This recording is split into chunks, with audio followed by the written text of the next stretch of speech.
And I'm just here to tell you today, wrestle as long as you want to, but God is going to win in the end.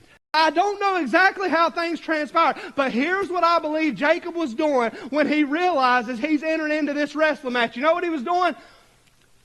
Where's the weakness at? Where is the one thing about this opponent that I have that I can exploit? Where's the one thing? What's the one move that I can put on him that he's not prepared for, that he's not ready for? Let me get in position. Let me grapple with him. Let me find his weakness. Let me exploit it. Let me get the upper hand. Let me run a scheme. Let me run a scam. Let me do what I've always done, and what I've always done is win. Now, how am I going to win this fight? And you know what Jacob found in his opponent that he was wrestling? There was no weakness in him. There was no fault in him. And may I just say this to you today? You may grapple with God. You may scream at the abyss. You may cry out, if there's really a God, you'll do this and you'll do that. And you may look and you may try to find a weakness. And I promise you, if you look at Christians, you'll find all kind of things that you can say, well, I'm not going to be a Christian because of what they do or what they say. But if you get down and you look real close and you get close enough that you can see him, you get close enough, as John said, that you can behold him, that you can handle him with your hands,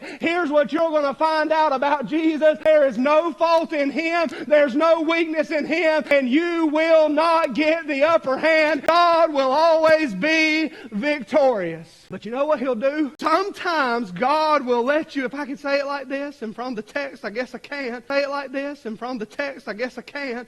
Sometimes God will let you wrestle with him long enough that you're just like a child and you say, I don't have anything left. I don't have any more moves. I don't have any more schemes. I've tried to clean up. I've tried to do better. I've tried to put my fears away. I've tried not to burp in front of the whole congregation. I've tried it all and none of it's worked. I found out I just can't do it on my own. And when you get to the place that you're finally worn out enough, when you get to the place that you're finally low enough, when you get to the place that you're finally desperate enough, you might look up at your opponent and for the first time realize God doesn't have to be my enemy. God doesn't have to be someone I'm fighting against. God doesn't have to be someone I'm grappling with. Rather, he can be one who embraces me, who loves me, and who changes me. And I'm just here to tell you today, wrestle as long as you want to, but God is going to win